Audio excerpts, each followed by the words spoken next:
Merci de cette invitation. Je suis vraiment très contente d'être parmi vous, en tant bien sûr que présidente de l'UNICEF France, c'est à ce titre que vous m'avez invitée, mais aussi accessoirement en tant que membre de cette belle organisation qu'est la LDH.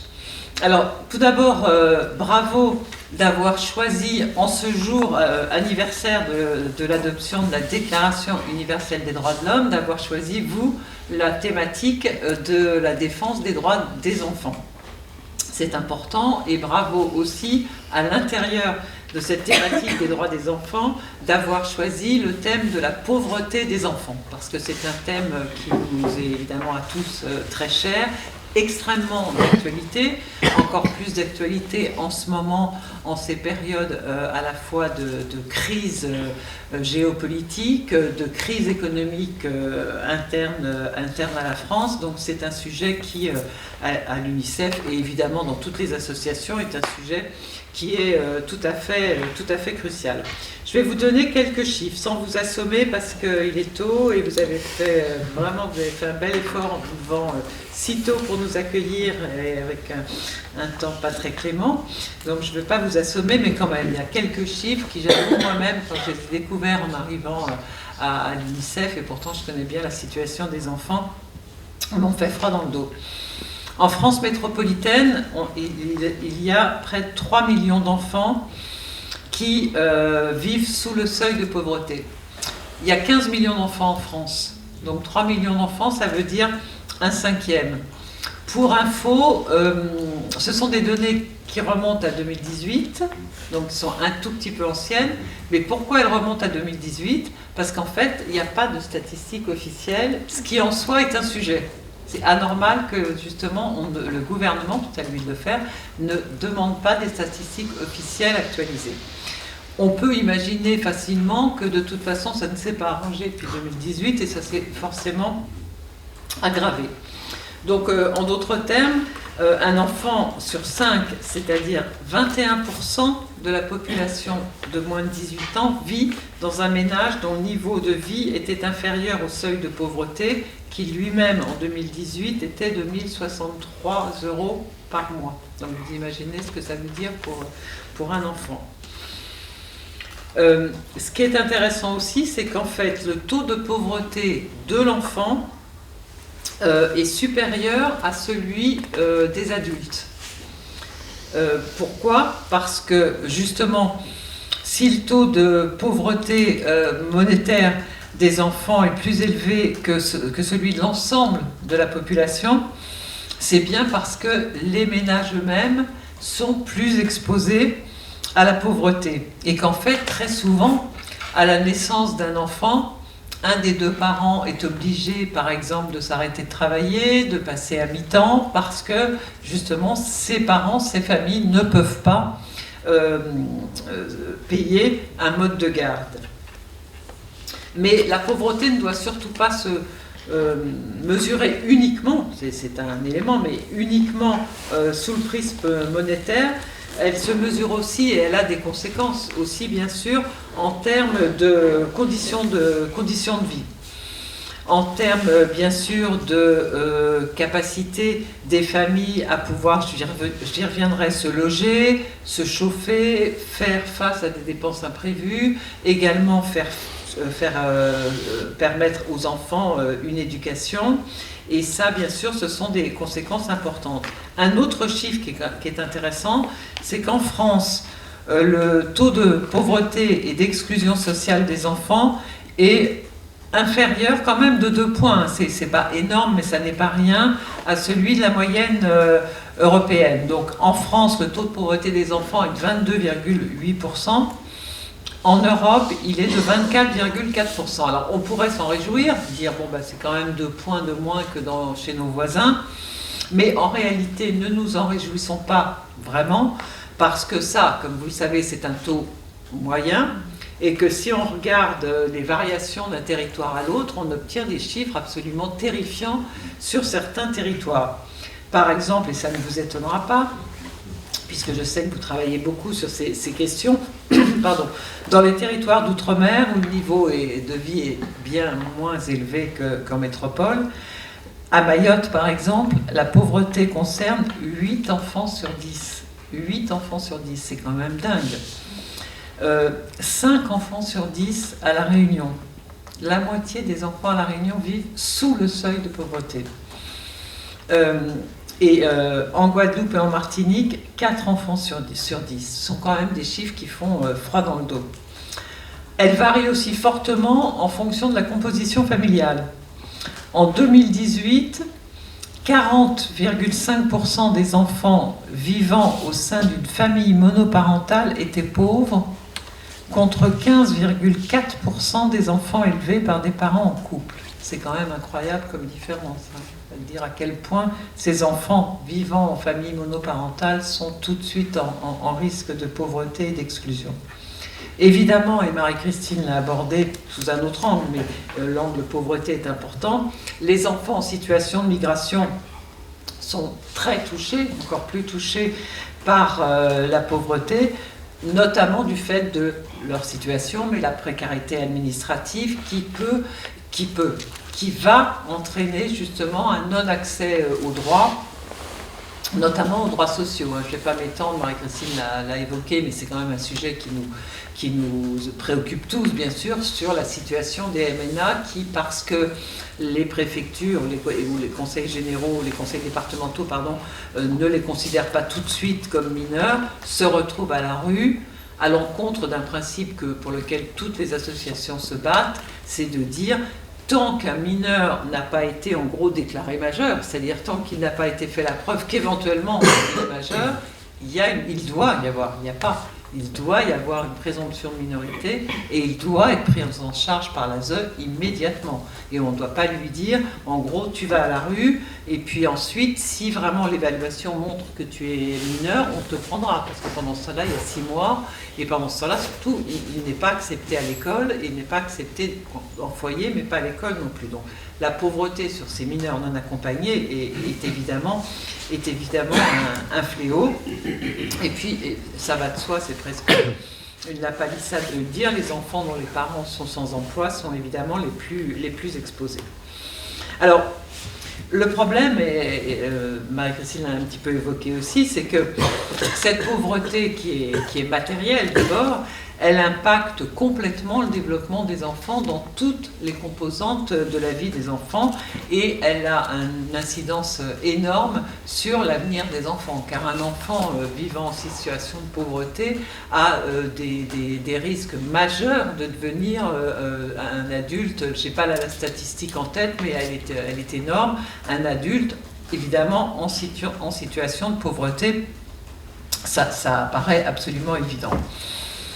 Je voulais vous citer une phrase d'une proposition de recommandation du Conseil européen qui établit une garantie, j'y reviendrai, européenne pour l'enfance, qui dit, je trouve que cette phrase est tout à fait significative, c'était en 2021, « L'exclusion sociale est un phénomène complexe aux facteurs multiples. Elle est principalement causée par la pauvreté et des ressources insuffisantes, mais aussi, et c'est là que je voulais insister, mais aussi par un accès inégal à certains biens et services résultant de désavantages divers et entravant une pleine participation à la société. » Et ça, c'est très important, c'est de montrer que la pauvreté, c'est dur pour toute une série de thèmes, mais que ça va aussi entraîner une cascade de non-accès à des droits fondamentaux et à des services, par exemple, et ce qui est absolument inacceptable parce qu'on devrait faire en sorte, on devrait faire en sorte que justement pour ces enfants-là en risque de pauvreté, il devrait y avoir un accès prioritaire justement aux services publics et aux services de médecine, de santé, etc., d'éducation. Or, c'est évidemment le contraire. Il y a une espèce on l'appelle un cercle vicieux et intergénérationnel de la pauvreté, c'est-à-dire que parce que les parents seront en pauvreté, en situation de pauvreté, ils auront moins accès de façon culturelle, de façon monétaire à ces services. Ils ne pourront évidemment pas aller dans des services privés et donc cette pauvreté, elle va se transmettre de génération en génération. Et donc, la stratégie justement en 2018 nationale de prévention et de lutte contre la pauvreté, puisqu'il y a une stratégie nationale qui, j'y reviendrai, se termine en 2022. Ça marche pas? D'accord. Et là, ça... Et là, ça va? Non, vous êtes sûr que ça ne marche pas? Ceci dit, on entend. Hein. On entend? Oui. On continue comme ça, là. Il faut pousser un tout petit peu, peut-être. Pousser ma voix. Ah, pour la captation. En gros, en France, il y a une stratégie nationale de lutte contre la pauvreté qui a démarré en 2018 et qui se termine en 2022. Et justement, alors évidemment, quand on lit les termes des stratégies nationales, très souvent on est ravi, on est content. Et elle disait justement, cette stratégie, que la France était marquée par un fort déterminisme de la pauvreté et qu'elle voulait, cette stratégie, rompre la reproduction de la pauvreté. Moi, je trouve que c'est très important, cette notion de cycle de reproduction, en favorisant l'égalité des chances dès l'enfance. Alors, le problème, c'est que cette stratégie nationale de lutte contre la pauvreté, elle existe en France, mais c'est une stratégie nationale de lutte contre la pauvreté en général. C'est pas mal. Nous, à l'UNICEF, je crois qu'on n'est pas les seuls, on dit c'est bien une stratégie nationale de lutte contre la pauvreté, mais cette stratégie, elle n'avait pas d'éléments spécifiques sur la pauvreté des enfants. Or, bien sûr, tout est dans tout et tout se tient, mais il est extrêmement important pour nous qu'il y ait une véritable stratégie nationale, à partir de 2022-2023, spécifique sur la pauvreté. Alors c'est vrai que cette stratégie globale, elle a quand même permis des avancées, il ne faut pas être trop pessimiste. Elle a permis quand même le renforcement de l'accueil des enfants en situation de pauvreté dans les crèches. Elle a permis la distribution de petits déjeuners gratuits dans les écoles. Elle a permis le développement d'un dispositif cantine à 1 €. Mais, bien sûr, c'est des avancées. Mais franchement, si on regarde le bilan, il reste plus que mitigé. Il reste mitigé d'abord parce qu'il ne cible pas les enfants. Et puis, nous, ce que nous regrettons, et nous le disons régulièrement à la secrétaire d'État et au gouvernement, nous regrettons justement l'absence d'une politique nationale interministérielle de prévention et de lutte contre la pauvreté centrée totalement sur les enfants, qui permettent justement de se concentrer sur leurs besoins spécifiques. Parce que les besoins des enfants, ce n'est pas les mêmes que les besoins des adultes.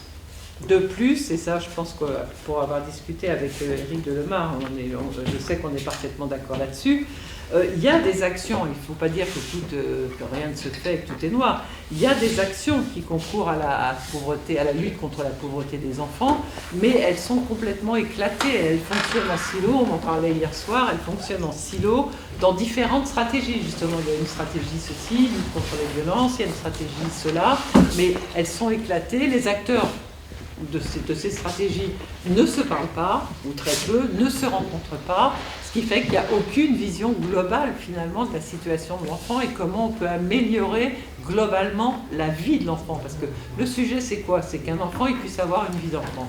Nous c'est ce qu'on dit toujours à l'UNICEF, un enfant doit avoir une vie d'enfant et il ne peut pas avoir une vie d'enfant s'il est privé de ses besoins spécifiques.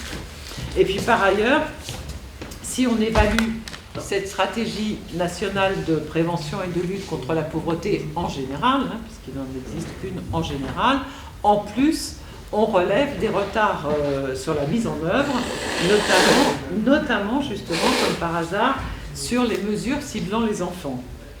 À titre d'exemple, en octobre 2021, le nombre de places créées en établissement du jeune enfant était prévu dans cette stratégie à 30 000 jusqu'en 2022, c'est de 2018 à 2022. Et, en fait, on est arrivé à 8 927 places. Donc on est loin du compte. Donc c'est bien une stratégie, mais si elle n'est pas suivie des faits, ça ne sert à rien. Vous m'entendez là, parce que j'essaye de forcer ma voix. En plus, le suivi réalisé n'est pas satisfaisant, car là aussi, du fait de ces stratégies en silo, il n'y a pas moyen d'avoir vraiment une vision globale des résultats qui ont été effectués. Donc finalement, on n'a pas d'évaluation de la stratégie nationale de lutte contre la pauvreté et on n'a pas non plus comment dire, d'observation de l'impact réel en termes de résultats. Alors, nous, on demande depuis toujours une stratégie de lutte contre la pauvreté des enfants spécifique. La Première ministre a récemment annoncé un pacte des solidarités. Je ne sais pas si ce sera ça, mais en tout cas, ce qu'on demande, c'est que, compte tenu de cette situation de crise depuis des années, et évidemment largement aggravée par le Covid, la crise sanitaire, par la crise économique actuelle, par la crise politique, il y ait vraiment des efforts qui sont faits.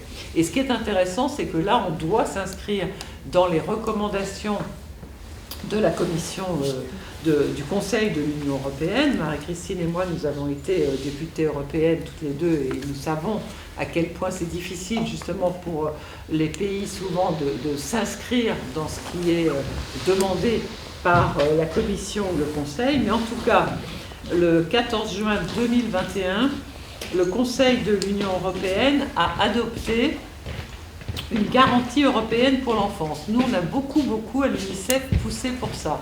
Une garantie européenne pour l'enfance, ça veut dire un dispositif permettant que plus aucun enfant ne vive en pauvreté et surtout accède aux services essentiels, c'est-à-dire la petite enfance, l'éducation, la santé, le logement, j'y reviendrai, et une alimentation décente.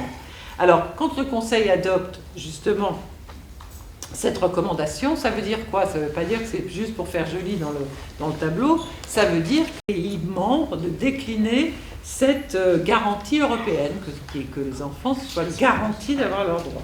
La France a envoyé, je crois que c'était en avril dernier, un plan à la Commission européenne.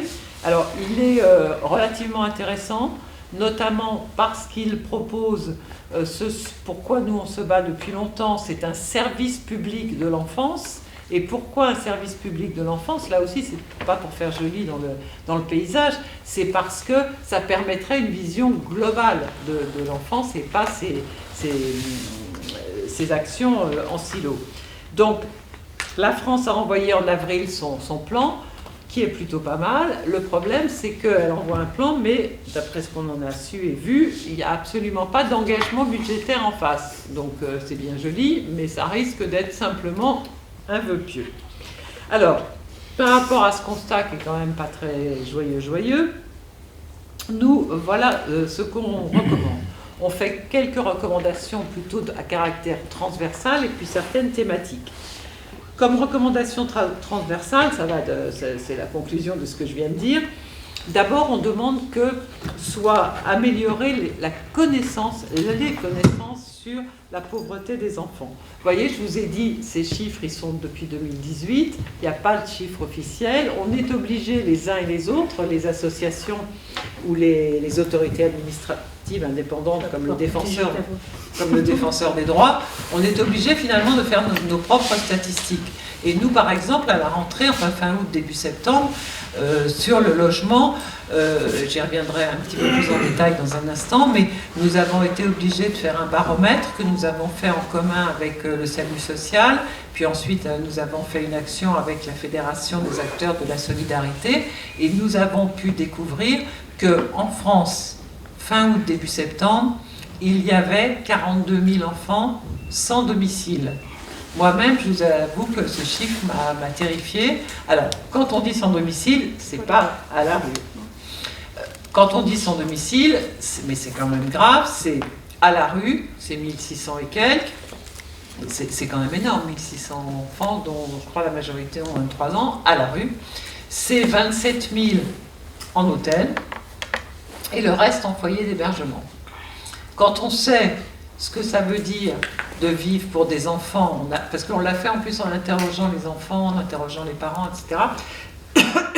Et évidemment, tous les enfants nous ont raconté que quand ils étaient à l'hôtel, qu'ils rentraient de l'école, quand ils sont scolarisés, faire les devoirs sur le lit avec les parents, etc., ça n'est pas une vie d'enfant. Et quand je dis quand ils sont scolarisés, c'est pas une formule de style, c'est qu'il y a des mairies, je suppose que ce n'est pas le cas ici, il y a des mairies qui, parce qu'un enfant a une adresse en hôtel, par exemple, et en foyer ça doit être aussi le cas, mais en hôtel c'est certain, ne les scolarisent pas, malgré l'obligation de scolarisation. Donc ça veut dire qu'un enfant qui vit à l'hôtel, non seulement il est malheureux parce qu'il est à 4 dans une chambre d'hôtel avec ses parents, etc., mais il ne peut pas être scolarisé. Et on est en France.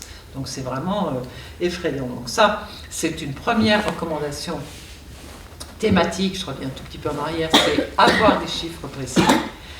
La deuxième recommandation thématique, c'est vraiment garantir la mise en œuvre effective des actions de lutte contre la pauvreté dans les territoires outre-mer. Compte tenu de ce que je vous ai dit, c'est pas acceptable.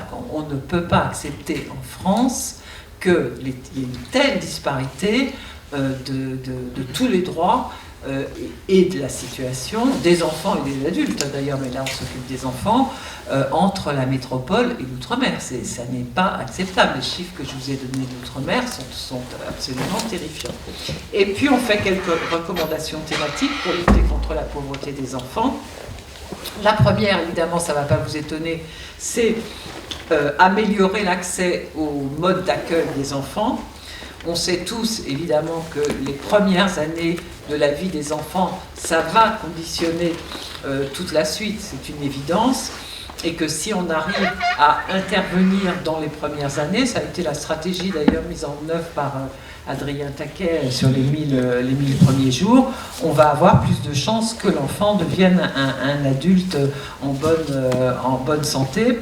Donc il faut absolument investir plus dans l'accueil de la petite enfance parce que actuellement ça n'est absolument pas suffisant. On observe par exemple une persistance des inégalités sociales et territoriales selon les territoires dans l'accès au mode d'accueil, notamment dû à une capacité d'accueil insuffisante. Il manque quand même 230 000 places avec des zones, ça c'est une moyenne, hein, mais avec des zones particulièrement sous-dotées. Mais au total, sur le territoire national, il manque 230 000 places. Et puis on sait bien tous, puisqu'on travaille avec les mêmes publics, que c'est beaucoup moins facile quand on est une famille issue de l'immigration, une famille sans logement, une famille sans travail, d'avoir accès à ces dispositifs que si on est un couple avec un enfant en bas âge et que déjà c'est difficile d'avoir une place en crèche, mais on sait bien que ça le sera évidemment encore plus pour des personnes éloignées de ces dispositifs. Donc notre recommandation, je lui ai fait référence tout à l'heure, notre recommandation c'est créer un service public de la petite enfance et permettre à chaque famille qui le souhaite d'avoir accès à un mode d'accueil. Et ça nécessite de créer 230 000 places d'accueil, mais aussi justement de lever les barrières existantes, celles que j'énonçais sur les difficultés d'accès, et aussi de rénover la politique de gouvernance de l'enfance. Ça c'est un autre débat, mais ça a des conséquences. Deuxième proposition que nous faisons, recommandation, c'est évidemment l'accès à l'éducation. L'éducation est un droit fondamental, vous le savez, et il est consacré par les articles 28 et 29 de la Convention internationale des droits de l'enfant. C'est évidemment une mesure qui va permettre là aussi à l'enfant de s'épanouir et de devenir un citoyen en herbe, si je puis dire. Or, justement, certains enfants ne peuvent pas y accéder. Je vous citais les enfants sans domicile. Il faut savoir aussi, moi c'est un chiffre là aussi que j'ai un peu découvert, il y a actuellement en France 6 000 enfants en bidonville. Et quand on dit ça des personnes qui ne connaissent pas bien la situation, on nous dit mais non, les bidonvilles ça n'existe plus en France. Et bien les bidonvilles ça existe encore en France. Les gens croient que ça existe à l'étranger. Non, ça existe en France, 6 000 enfants en bidonville, avec une manque de visibilité qui fait que finalement, là aussi, il n'y a pas de visibilité, il n'y a pas de données fiables, donc il n'y a pas de proposition d'action en face. Et puis, c'est pour ça que du coup, on fait une recommandation à laquelle on tient beaucoup sur l'école, c'est mettre en place un observatoire de la non-scolarisation. On a commencé à le faire, on travaille dessus justement en Guyane, parce qu'il y a beaucoup d'enfants non scolarisés, et les autorités locales qui n'étaient pas d'accord semblent être d'accord, notamment le nouveau recteur. On va y aller dans quelques mois et il semble d'accord. Mais ce qu'on voudrait, c'est mettre en place un observatoire de la non-scolarisation nationale pour dire il faut qu'on sache quels sont ces enfants qui ne sont pas scolarisés malgré les obligations légales. Et alors ce qui est amusant, pas vraiment, Henri Jaune, c'est que quand on l'a proposé avant le dernier remaniement au ministre de l'Éducation nationale, on nous a répondu, au ministère, on nous a répondu non, ben nous c'est pas possible parce que nous on s'occupe des enfants scolarisés. Ah bon, d'accord, donc les enfants non scolarisés, bon. Ce qui donne un petit peu d'espoir, c'est que j'ai rencontré le nouveau ministre de l'Éducation nationale il y a un mois, et d'abord je lui ai raconté la première réponse du ministère qui n'a rien dit, mais j'ai vu qu'il était aussi choqué que moi, et il s'est montré intéressé sur cette mesure. Donc j'espère qu'elle va pouvoir voir le jour, mais elle est tout à fait importante. Notre troisième recommandation, donc après l'éducation, c'est l'accès aux soins. C'est la santé. Et quand on dit la santé, nous on est tout à fait sur la même ligne que, et la santé mentale aussi, la même ligne que l'Organisation mondiale de la santé, c'est-à-dire la santé, c'est pas seulement l'absence de troubles médicaux, c'est d'abord, ça va du bien-être à guérir des troubles, mais ça commence au bien-être. Et on travaille beaucoup en ce moment, c'est une de nos priorités pour les années à venir à l'UNICEF, sur la santé mentale. Et là, on se cale aussi, parce qu'elle nous convient bien, sur la définition de l'OMS, qui est santé mentale, c'est pas juste absence de troubles psychiatriques ou psychologiques, c'est le bien-être jusqu'à comment on soigne les troubles les plus graves. Mais ça commence, si on veut qu'un enfant soit en santé mentale, c'est déjà qu'il se sente bien, tout simplement. C'est pas simplement qu'il n'ait pas de dépression nerveuse. Donc on est complètement calé là-dessus. Or là aussi, quand on regarde ce qui se passe, on voit des inégalités sociales particulièrement marquées, avec évidemment un manque d'investissement dans les leviers de prévention que sont, à l'évidence, la protection maternelle et infantile et la médecine scolaire. Et là aussi, c'est dramatique, parce que là aussi, les manques de ces dispositifs touchent évidemment les enfants défavorisés de plein fouet. Là je vais dire une évidence, mais enfin il faut le rappeler, mais un enfant d'une situation, dans une famille aisée, qui a des petits troubles physiques ou mentaux d'ailleurs, des débuts, on va l'emmener chez le médecin, on va le généraliste, on va l'emmener chez le psychologue.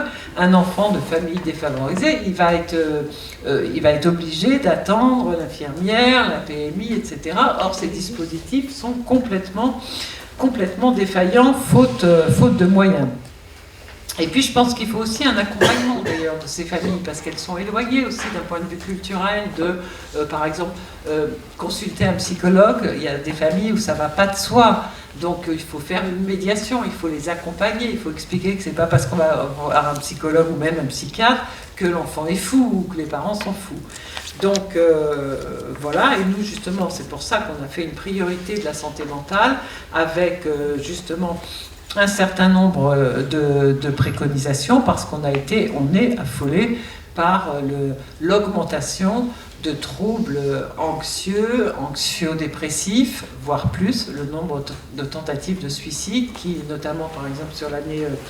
pour les adolescents, sur l'année 2020 par rapport à 2019, elle a quasiment doublé. Alors c'est vrai que c'était vraiment l'année du confinement, mais ça s'est pas tassé, ça s'est un peu tassé, mais très peu, et on est quand même dans un mouvement de prévalence des sentiments anxio-dépressifs des enfants, ce qui n'est pas étonnant d'ailleurs, hein, c'est pas un mystère. D'abord il y a eu le Covid, mais justement, même les adultes, les troubles anxio-dépressifs sont en augmentation, donc on imagine sur des enfants les impacts de ce qu'on entend sans arrêt sur le Covid, ce que la guerre en Ukraine, la récession, enfin pas la récession, pardon, on n'est pas en récession, la crise économique. Je regardais ce matin à l'hôtel un reportage sur les personnes qui étaient dans des passoires thermiques et qui, avec 15 couches de couverture en rentrant chez eux pour faire travailler leurs enfants tellement il faisait froid, enfin le fait que l'inflation augmente, enfin tout ça évidemment c'est les adultes qui vivent de plein fouet, mais on sait tous, c'est pas besoin d'avoir fait de la psychologie, que les angoisses des parents se répercutent sur les enfants, puis de toute façon, matériellement, ils le voient bien, les enfants, ils mangent moins bien, enfin bon. Et alors là, il y a justement une circonstance aggravante, c'est que dans le même temps où il y a ces augmentations de troubles de la santé mentale, on connaît une baisse drastique des pédopsychiatres. J'ai repris le chiffre, à chaque fois il me fait froid dans le dos. Au cours des 20 dernières années, moins 54% de médecins en pédopsychiatrie. Moins 54%. Sur les 20 dernières années, notamment évidemment du fait du manque d'attractivité de cette profession. Il y a des structures qui ferment à cause de ça.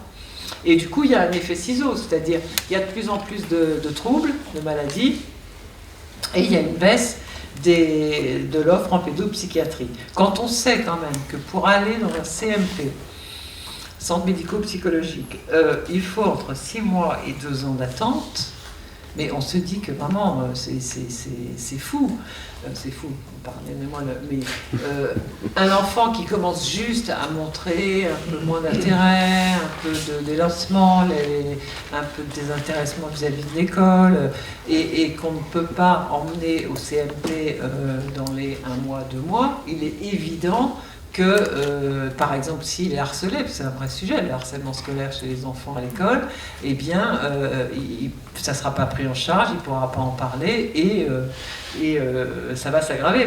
Petite parenthèse sur mes précédentes fonctions de contrôleur général des lieux de privation de liberté, il y avait évidemment un gros sujet psychiatrie dans mon portefeuille, et je voyais bien des enfants qui étaient hospitalisés, et on voyait bien en interrogeant la famille, les médecins, etc., que justement, si ces premiers troubles qui avaient été repérés, souvent repérés soit par les professionnels, mais parfois même par les parents, qui avaient essayé de frapper à la porte, si je puis dire, des CMP, mais qui n'avaient pas pu trouver de rendez-vous, eh bien, on aurait pu empêcher une hospitalisation. C'est quand même incroyable de se dire que par carence des moyens publics, un enfant qui pourrait être justement aidé simplement par de la parole dans un CMP, par un recours à un psy, va se retrouver 1 an ou 1 an et demi après hospitalisé. Parce que pour un enfant, une hospitalisation en service psychiatrique, c'est pas rien. Hein. Alors heureusement, ils ne vont pas tous être hospitalisés, mais en tout cas, moi j'en ai beaucoup où on s'était tous dit, si ça avait été pris en amont, ça ne se serait pas terminé par une hospitalisation. Donc ça, c'est vraiment dramatique. C'est pour ça que nos recommandations, c'est évidemment d'investir davantage sur ces leviers, PMI, médecine scolaire. Médecine scolaire, c'est dramatique également. Et puis aussi, faire un dispositif, alors le terme devient très à la mode, aller vers, enfin vous savez tous ce que ça veut dire, c'est-à-dire faire de la médiation, c'est-à-dire expliquer aussi, aller repérer justement ces enfants et ces familles qui ne viendront pas d'elles-mêmes pour toute une sorte de raison vers ces dispositifs, donc aller les trouver. Et puis, 4e recommandation thématique, mais j'en ai déjà un peu parlé, c'est la question du logement. Je vous ai donné les chiffres, donc je n'y reviendrai pas. Mais là aussi, il faut qu'on sorte. D'abord, il faut qu'on sorte d'une logique d'urgence. Il y a une réponse d'urgence à effectuer, elle est insuffisante, mais il faut l'augmenter évidemment. Mais il faut sortir de cette logique d'urgence et dire que prioritairement, d'abord, développer l'offre de logement et la construction de logements sociaux et l'offre de logements sociaux, mais aussi décider que l'attribution va en priorité, évidemment aux familles. On a heureusement le secteur associatif s'est beaucoup battu il y a quelques mois parce que malgré cette situation dramatique, dans la proposition de loi de finances au mois de septembre ou octobre, il était question de supprimer 15 000 places d'hébergement d'urgence dans les foyers. Heureusement, alors que justement il en manquait absolument. Donc là maintenant c'est maintenu à 197 000 places. Donc il n'y a pas de suppression pour 2023, mais de toute façon, 197 000 places, c'est insuffisant. Et vous vous rendez compte, l'idée d'avoir baissé aurait été dramatique. Alors, ce qui est d'ailleurs, là, c'est kafkaïen, c'est-à-dire quand on en demande, j'ai posé la question au ministère du Logement, quand on demande mais pourquoi vous voulez supprimer 15 000 places alors que justement c'est déjà dramatique, on nous répond parce que justement on veut plus qu'il y ait de l'hébergement, on veut qu'il y ait des véritables logements en appartement. Ah oui, mais enfin ça ne va pas se faire du jour au lendemain, donc si on attend que les logements soient construits et que dans ce même temps on supprime 15 000 places, c'était complètement fou. Donc voilà nos propositions. Et bien sûr garantir un accueil inconditionnel des enfants. Donc je vais m'arrêter là parce que j'ai déjà été trop longue, mais comme vous le voyez, beaucoup reste à faire pour que les droits, parce que ce sont des droits qui sont garantis par la CIDE, la Convention internationale des droits de l'enfant, qui existe depuis maintenant 33 ans. Marie-Christine a beaucoup parlé justement et à juste titre de la Déclaration universelle des droits de l'homme. On a cette Convention internationale des droits de l'enfant, donc, comme on l'a dit, signée par tous les pays, sauf les États-Unis qui l'ont ratifiée mais pas signée.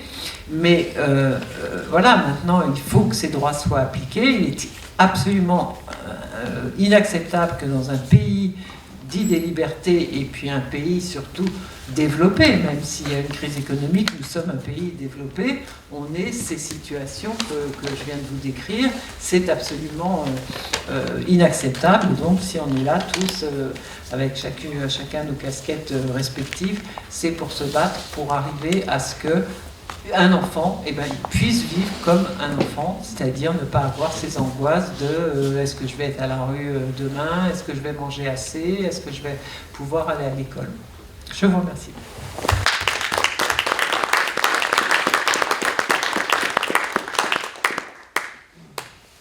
Merci beaucoup, Adeline. J'avais juste envie de dire, je me demande, mais je n'ai pas vérifié dans le détail, sur cette histoire sur les places d'hébergement, c'est pas aussi un jeu budgétaire, parce que, sauf erreur de ma part, une grande partie de ces places d'hébergement sont ce qu'on appelle des dépenses obligatoires. Donc on enlève 14 000 places, ça permet de faire des économies budgétaires et qui de toute façon seront rajoutées par la suite. Mais ça ne change rien sur la question des principes. Et puis l'autre élément, mais c'est ma vie antérieure, une vie qui nous a été en partie commune de députée européenne, c'est la France est souvent dans la moyenne européenne. Quand on regarde, la France est dans la moyenne. Alors, il n'y a pas de quoi se vanter, parce que la France est quand même un des pays les plus riches de l'Union européenne. Et quand on regarde sur ces questions-là, notamment sur les questions de pauvreté, il y a des écarts terribles à l'intérieur de l'Union européenne, entre les pays les plus riches, notamment les pays scandinaves, et les pays les plus pauvres, qui sont notamment la Hongrie et la Bulgarie, où alors il y a des situations de pauvreté qui sont assez épouvantables. Et puis, dernière chose, cette question des indicateurs, et la grande spécialité de la France, c'est justement d'avoir des grandes stratégies nationales sans indicateurs, avec des grandes mesures blablabla, comme je disais à mon voisin tout à l'heure. Et en réalité, il n'y a pas d'indicateurs qui permettent de montrer l'évolution. Donc tout ça sont autant d'éléments sur lesquels il faut qu'effectivement nous menions des combats communs. Donc j'ai déjà...